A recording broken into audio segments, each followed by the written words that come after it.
Hello friends, welcome to my Shadow Puppet Show.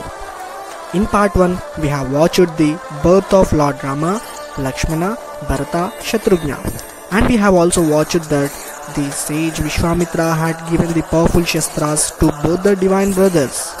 In this video, we are going to watch the continuation of the other episodes in Ramayana.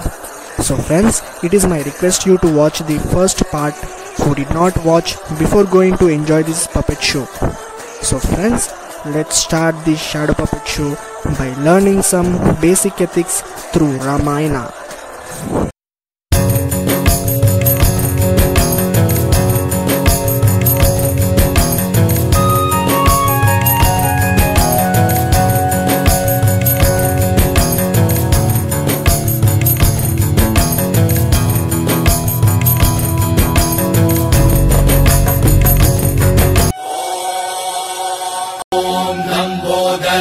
नमः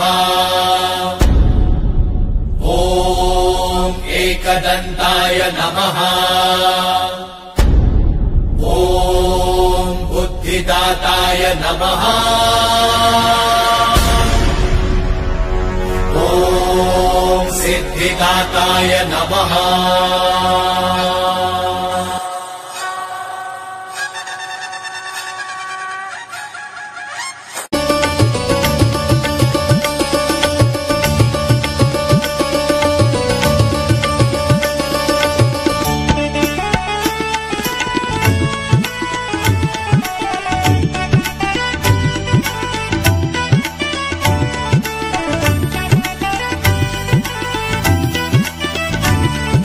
चरितं रघुनाथस्य शतकोटिप्रविस्तरम् एकैकमक्षरं प्रोक्तं महापातकनाशनं ध्यात्वा नीलोत्पलश्यामं रामं राजीवलोचनं जानकी लक्ष्मणोपेतं जटामकुटमण्डितम् सासितूणधनुर्बाणपाणिं रक्तं चरान्तकम् स्वलीलया जगत्त्रातुम् आविर्भूतमजं विभुं राम रक्षां पठेत् प्राज्ञः पापघ्निं सर्वकामदां शिरो मे राघवः पातु भालं दशरथात्मजः.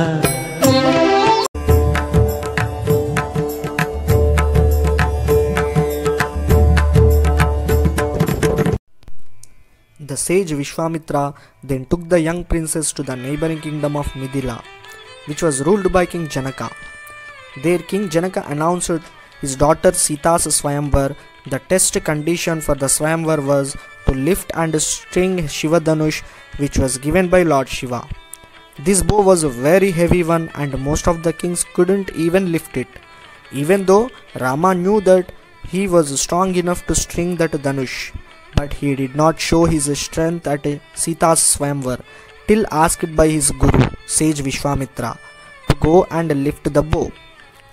So friends, here Lord Rama showed us that the dharma of a child is to obey the elders by following the words of his parents and guru always. Here Lord Rama proved that the strength with humility is required to succeed. So friends, here we can learn that we should value and follow the advice of our elders and teachers. With the order of Guru Vishwamitra, Rama succeeded in stringing the great bow known as Shiva Dhanush, which many before had tried and failed. This won him Janaka's daughter Sita in marriage.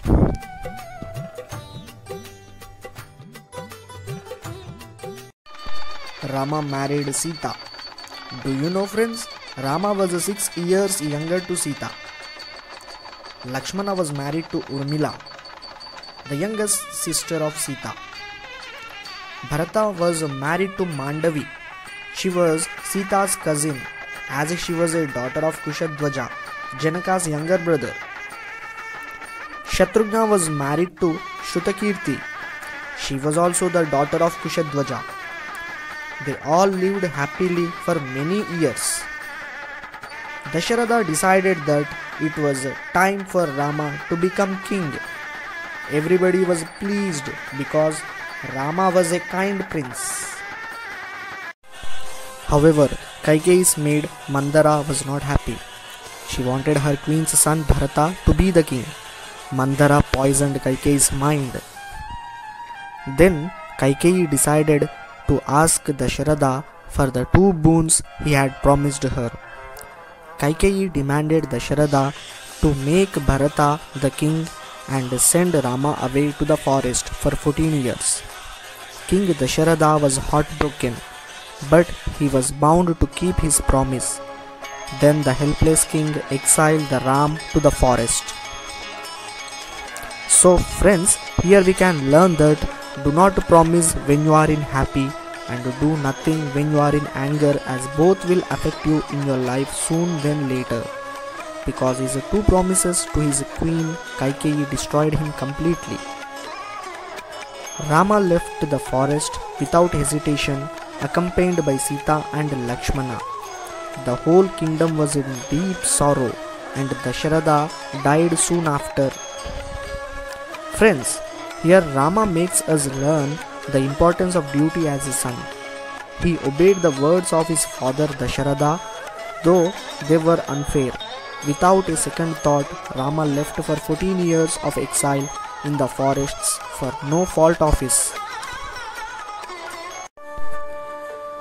Then Rama started his journey along with Sita and Lakshmana to the exile for the next 14 years in Dandaka forest. They had constructed Parnashala at Chitrakoot. It is a very beautiful place.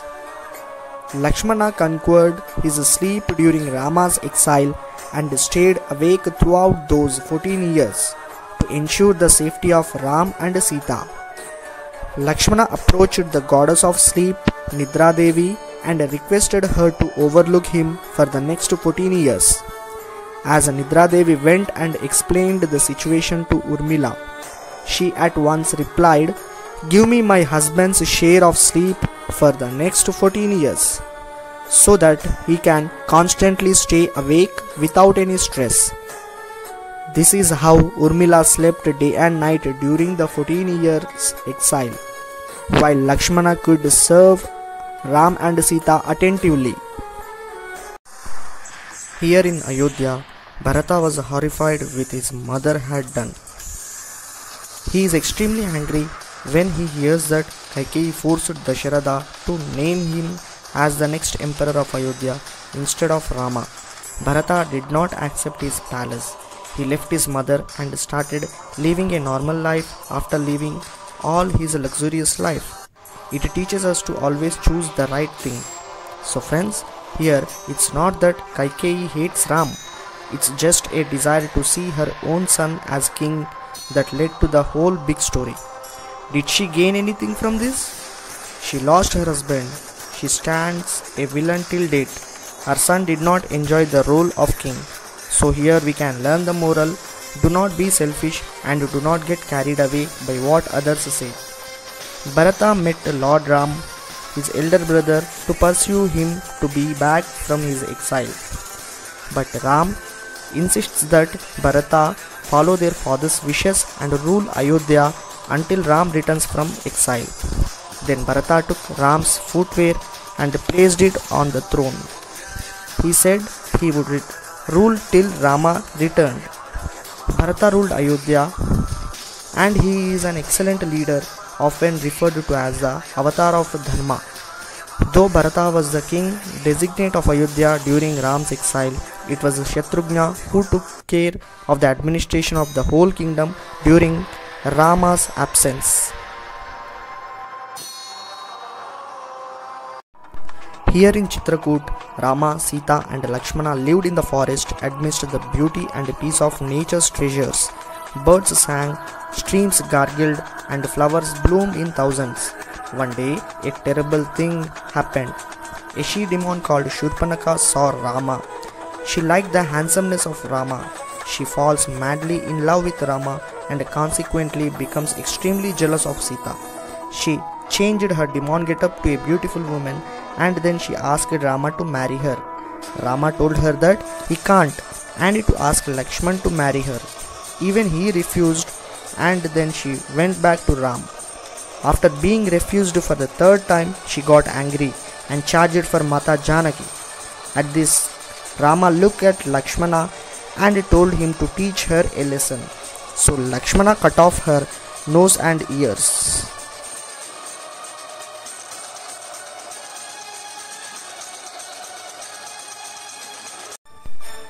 Shurpanakha went to his brother Ravana, the king of Lanka, and asked him to punish them for insulting her. And she also told about the beautiness of Sita to her brother. Ravana, who is blindly in love with his sister, believed what she said is true. He wanted to kidnap Sita without investigating the truth properly. So friends, here we can learn the truth that blind love and half knowledge does not end well. Ravana sent his uncle Maricha, who took the form of a golden deer, to attract Sita. One morning, Sita spotted a golden deer in front of their home. The deer blazed with sparkle of 100 gems and moonstones. Sita was surprised by its royal beauty. It stunned her. She wanted it at any cost. She wanted to take it.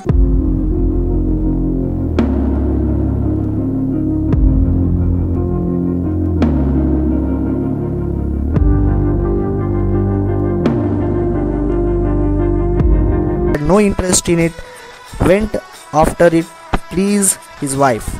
Later, the deal turned out to be illusion planned by Ravana to separate Sita from Ram. Friends, here we may thought she had stopped and thought for a moment she would have realized that golden deer doesn't exist anywhere and it was some illusious trick. So friends, in life we encounter golden deer like this. They are illusions. They make you think like they are great possessions, but slowly they corner emotionally and instigate you to take wrong steps. So with this incident, we can learn that feelings are mostly fluid. They just flow. They don't know to stop or slow down. Hence, it is important to keep your mind alert and regulate them. So let us come back to the story. Maricha come back to his original form when Rama shot him. As Maricha lay dying, he used his magic and called out for Lakshmana in Rama's voice. Hearing Rama's voice, Sita was afraid and sent Lakshmana to help him. Before leaving, Lakshmana drew a magic line known as Lakshmana Rekha to protect Sita and asked her not to cross the line under any circumstances. As soon as Lakshmana left, Ravana came in the appearance of a sage and shouted to offer some fruits as bhiksha to Sita. He was offended with Sita, told him that she could not cross the line to give him food. On seeing him angry, Sita forgot Lakshmana's warning and crossed the line. As soon as she crossed the line, Ravana came back to his original form and grabbed her and flew away to Lanka. Thus Sita got kidnapped and both of them got separated. Hearing Sita's cries, Jatayu, the king of eagles, tried to help her. He spread his wings and stood in front of Ravana to stop him, but Ravana wounded him badly with his knife. When Rama and Lakshmana returned, Sita was missing. They realized that something bad had happened when they were gone to forest. Then they immediately rushed to find her. On their way, they found Jatayu in an unconditional position. Rama lifted up Jatayu with his humble love and care. Then Jatayu told them that Sita had been kidnapped by Ravana. Rama and Lakshmana continued their search.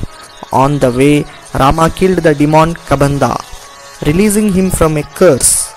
The demon advised them to meet Sugriva and Hanuman.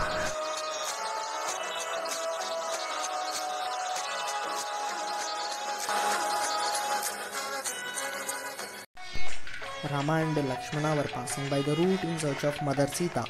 Rama had known the divine task awaiting him in the ashram of sage Matanga, and therefore they both entered the hermitage. All over the years, Shabari was waiting for Rama's darshan. The story of Rama and Shabari is an inspiring example of true devotion and divine grace. She is an epitome of patience, devotion, purity and spirit of service. Though the meeting between Rama and Shabari lasted for a few minutes, it contained a decisive moment. She felt very happy when she saw the Rama. She welcomed them with a grand devotion, and she gathered the berry fruits for Rama, which she offered him with great devotion.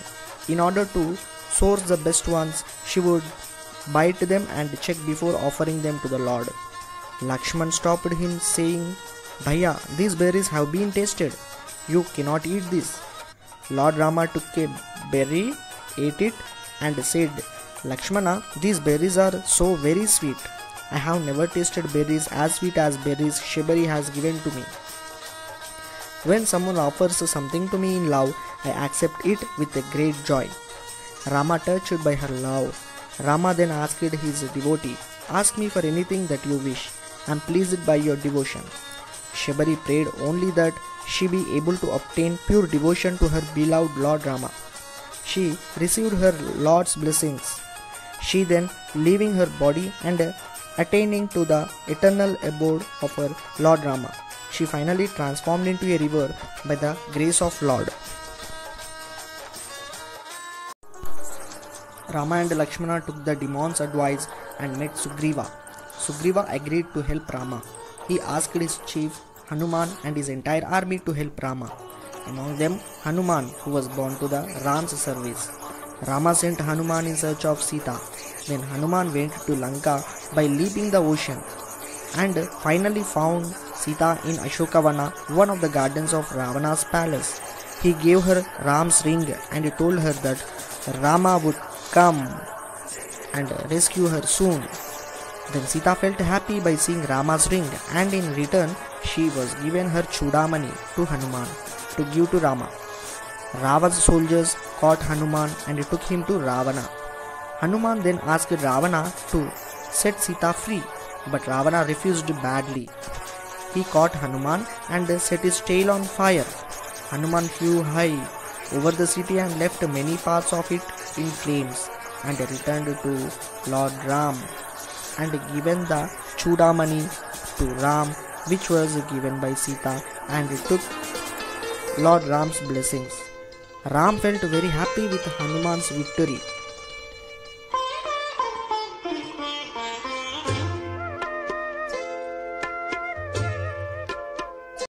Rama and Hanuman army decided to go Lanka.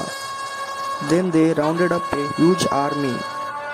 A bridge was built to Lanka on the ocean. The army marched across. A fierce battle began. Thousands of great warriors of both armies were killed. Ravana's army was losing very badly, so he wanted to call his brother Kumbhakarna, who had the habit of sleeping for the 6 months at a time, for the help. Since Kumbhakarna used to sleep in deep for 6 months, nobody would be able to wake him before that. But since the battle between Lord Rama and Ravana started while Kumbhakarna was in deep sleep, Ravana ordered his men to awake him at any cost. It is believed that animals were brought to walk on Kumbhakarna, and the loud sound of dolls helped him waking up the giant Rakshasa. At last he woke up. Though he was a demon and the younger brother of Ravana, he was not pleased with the idea of Ravana kidnapping Sita. He was quite angry upon his brother and asked him to let Sita go. He also warned Ravana of the consequences, but Ravan gave order to his brother to defeat Rama. Then he appeared on the battlefield after eating a mountain of food. He started killing the Ram's army. Then Rama killed Kumbhakarna. So friends, due to his warrior ethics and for the sake of his duties towards his country and brother, Kumbhakarna chose to stand by the side of his brother. He knew that his brother has committed a sin which is not forgivable. Still he chose not to leave his brother alone in the hard times. He fought valiantly and was finally killed by Lord Rama. Vibhishana too always advised Ravana that Rama was not an ordinary man and to return Sita back to him. But Ravana paid no heed and instead along with his son insulted Vibhishana. Then finally Vibhishana leaves Ravana and seeks shelter in Ram's feet to be a part of Dharma. Rama had a very merciful heart. He accepted Vibhishana as a friend, though he was Ravan's younger brother and a Rakshasa. Vibhishan got his due respect from other members of Ram's army. He was protected in battle by Lakshmana from Ravana and was one of the wisest persons in Rama's army along with Jambavan and Hanuman. Ravana was shocked to hear about his brother Kumbhakarna's death and what Vibhishan had done. At his last hope, he called his son Indrajit. Meghanad was another name of him. He was also a great warrior. Indrajit possessed immense magical powers. Now, Indrajit returned to the battlefield. Finally, Indrajit discharged the sacred Brahmastra at Lakshmana, and Lakshmana lay unconscious on the battlefield. Rama and Vanara army felt sad on seeing Lakshmana like this. Jambavan, on seeing this happen, took control to the situation and summoned Hanuman. He told him to go to the Himalayas to the Sanjeevani Parvata and bring back 4 wonderful herbs which had healing qualities to rescue everyone. Then Hanuman rose above the earth and flew off with great speed.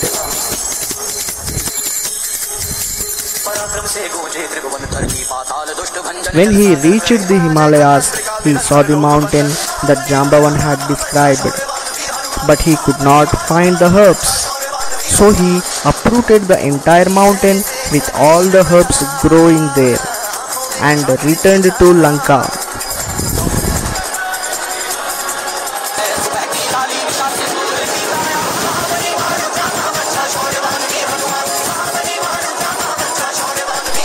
The fragrance of the herbs in the mountain revived Lakshmana and other Vanarasena. The battle was resumed. Lakshmana used the Indrastra on Indrajit, and the great warrior Indrajit fell dead. With the fall of Indrajit, Ravana was shattered. He wailed most piteously, and his sorrow gave place to anger. He started for the battlefield.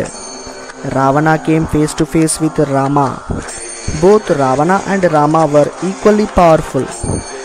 The battle was now between Rama and Ravana. Rama had given Ravana one last chance to apologize and return Sita. Ravan instead rained down weapons on Rama. Then Rama too used so many weapons on him. The battle between them was very fierce.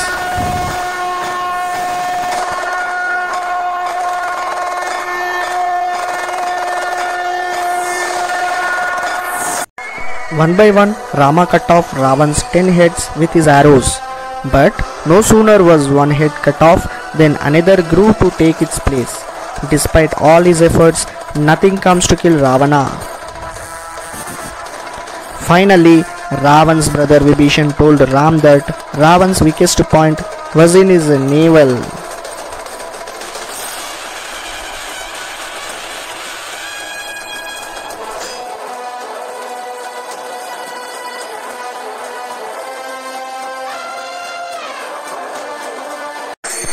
Then finally, Rama used a very powerful weapon which was the mightiest of all mighty weapons known as Brahmastra on Ravana. Rama shoot the arrow into Ravan's navel. Finally, Ravan was killed by Rama instantly. Ravana had lost everything due to his greed and lust. After Ravan's death, Vibhishana was declared as the king of Lanka by Lord Rama.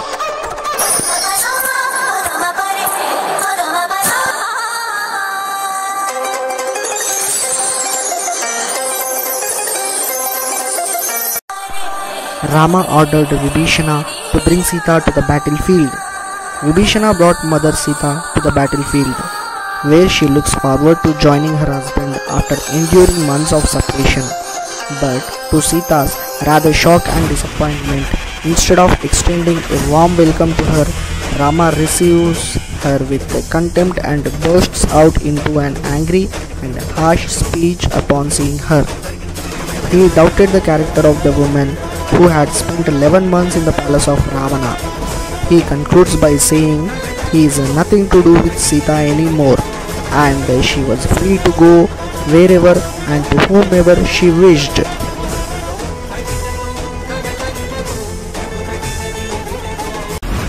Surprised to hear these harsh and cruel words from Rama, Sita was extremely upset and breaks down. Sita then asked Lakshmana to create a funeral pyre into which she would enter. Friends, here do note the point that it is Sita who decides to take the Agni Pravesha on her own. Rama does not suggest it, although he does not stop her either. So friends, here many people think that Rama had done a great mistake. But Sri Ram is considered to be the epitome of perfection in this universe. He is compassionate and gentle. Could he ask his beloved wife to walk through fire? He knows that Sita was the incarnation of Devi Lakshmi and she was the daughter of Mother Earth. For her, walking through fire was not a big deal. Rama trusts her. But being a king, he must ensure that people understand that Sita is as pure as fire and no one should comment on her later. Since Rama is considered to be a king, he was bounded by the duties as a king to show the path of righteousness to people and follow a life based on dharma, and to show the public that she is indeed the just and sacred woman of Ayodhya. His motive was that even if one man questions, king should be able to answer. Including this and so many other reasons, Ram is considered as the Maryada Purushottam. If Mata Sita never done Agni Pravesha, then this selfish world may offered Mata Sita in another way. So Rama proclaims that he had allowed Sita to take trial by fire only because he wanted the world to be convinced of Sita's purity. He himself had no doubts at all about her character.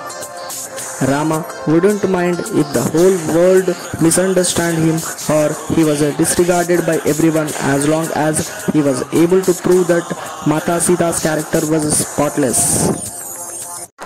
Friends, finally Sita then enters the pyre set up by Lakshmana, uttering the words that if she had indeed been faithful to Rama, the fire would do her no harm. At that very moment, all the gods and devatas from the heavens assembled there. The fire god then rescued her and hence she came out unburnt. All gods convinced Ram that Sita is pure. He then agreed and accepted Sita. Friends, because of this test, everyone is glorifying Sita after thousands and thousands of years, which exactly what Lord Ram wanted to do.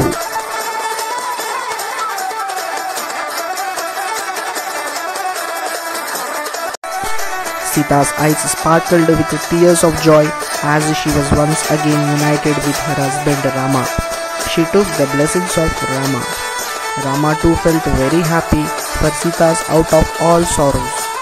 The 14 years of exile was almost over. Rama, Lakshmana, Sita, Hanuman and Sugriva mounted the Pushpaka Vimana and bade farewell to Lanka.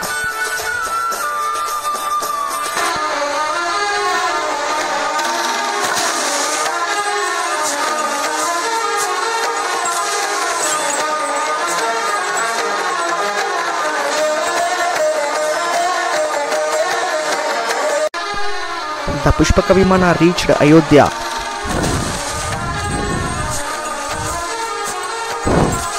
Bharata was waiting for Rama's return. The people of Ayodhya were very happy on seeing their beloved king Rama and mother Sita. Lord Rama along with Sita, Lakshmana and Hanuma were passing to the palace of Ayodhya in a chariot. While the people were welcoming them with flowers, and the entire Ayodhya started celebrating the Diwali festival by decorating their cities by lightening the lamps. After reaching the palace, Lord Rama, Goddess Sita and Lakshmana took the blessings of Guru Vishwamitra and Queens Kausalya, Sumitra and Kaikeyi.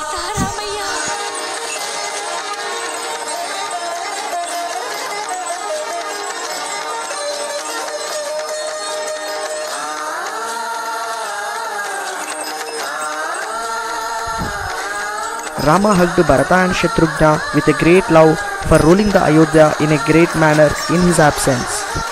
Urmila Devi woke up from her long sleep after 14 years, and thus Lakshmana and Urmila Devi reunited. Soon Rama was crowned the king of Ayodhya. Hanuman had become an ardent devotee of Rama. He sat at Ram's feet. Sri Rama ruled Ayodhya for 11,000 years. The entire world rejoiced with happiness with their desire fulfilled. In the kingdom of Rama, all the people were followed the path of righteousness. There was no fear of hunger, sufferings or agonies, diseases or famine. All the cities and villages were affluent with wealth and food grains. People lived very happily, and that is why we still talk about the Ramarajya as a perfect example of how king should be like Lord Rama.